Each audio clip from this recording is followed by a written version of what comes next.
It's the 23rd, I guess, of June, if I got my numbers correct. And reading for the Gospel of Mark, chapter 4, 35 to 41.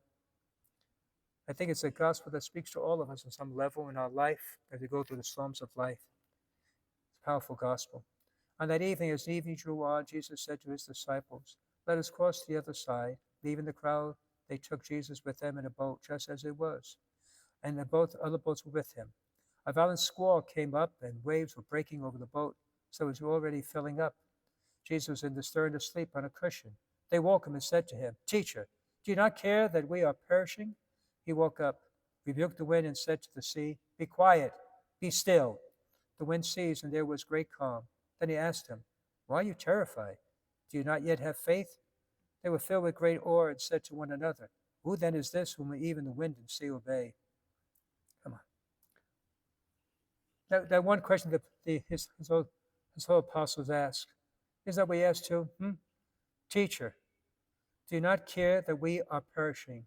Don't we all feel that? Lord, don't you care about me? I'm struggling, I'm hurting. Do you not see? Do you don't care about me? Have you noticed what's going on? I think everybody in their life has either said it out loud or prayed or thought that, you know. In fact, many people, because of this is where they lose faith. They don't get the response they want, because they feel like they're perishing, and God doesn't seem to answer. It's a powerful gospel. Be calm, be still. Quiet, be still. He is with us. Anyway, the Lake of Galilee was notorious for its storms. They came literally out of the blue with shattering and terrifying suddenness. A writer describes them like this: "It is not unusual to see troubled squalls hurl themselves, even when the sky is perfectly clear, upon these waters which are ordinarily so calm. The numerous ravines which to the northeast and east mount upon the upper part of the lake operate as so many dangerous defiles in which the wind from the heights of the Haran, the plateau, boy, these words are crazy, of the Tragonitis and the summit of Mount Hermon." Anyway, the structure leads, let's take this way, storms can show up with a moment's notice and just have with a ferocity as we hear this, okay? And you're always liable to encounter one storm just as this. Anyway, so Jesus was in the boat in a position in which any distinguished guest would be conveyed. We're told that in these boats, the place for any distinguished stranger is on the little seat placed at the stern, where a carpet and a cushion are arranged. So Jesus, in his own way, was comfortably got the first class treatment, I guess, business class. And the helmsman stands a little further back on the deck, though near the stern, in order to have a better lookout ahead. It's interesting to note the words that he speaks to the winds and the waves are exactly the same words he spoke to the demon-possessed man back in Mark chapter 1. Just as an evil demon possessed that man, so the destructive power of the storm was so in the storm as well.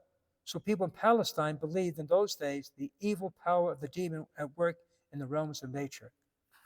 Even though they were fishermen and lived on the sea, people had a fear of the water because it was mysterious, it was inexplicable to see the waves. It just seemed to have a life of its own, and therefore they said it had to be demon possessed.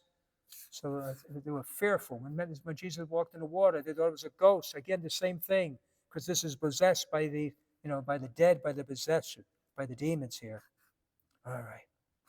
And yet, the same what I tell you there. And Jesus gives us peace in the storm. At least if we let him. I know it's not easy, and sometimes, what peace? I go through storms, I'm not feeling peace. I guess my faith is weak, and maybe yours as well.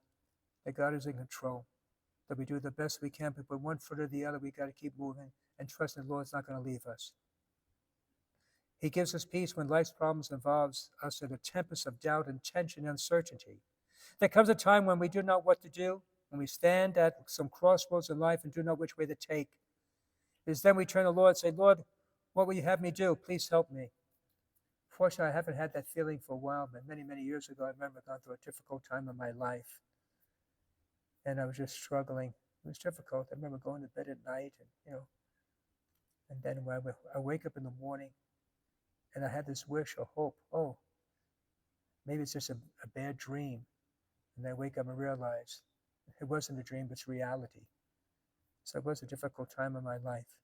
But thanks for the grace of God. And I had the habit of going to daily mass and praying, just, things work out.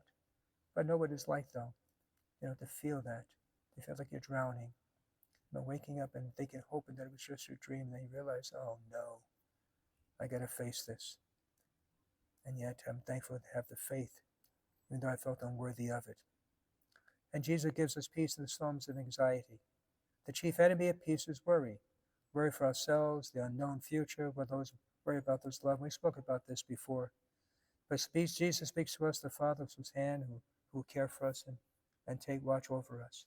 I know it's not easy when the waves are coming in the boat, you're being swamped. It's easy to, not to have faith. But Lord, I pray, Lord, that you're with me, that I might have faith to trust you. So Lord, we don't ask, to be spared the storm. We just ask, Lord, for the grace to get through the storm, that we may realize your presence with us. Give me the strength to take one step at a time. God bless you.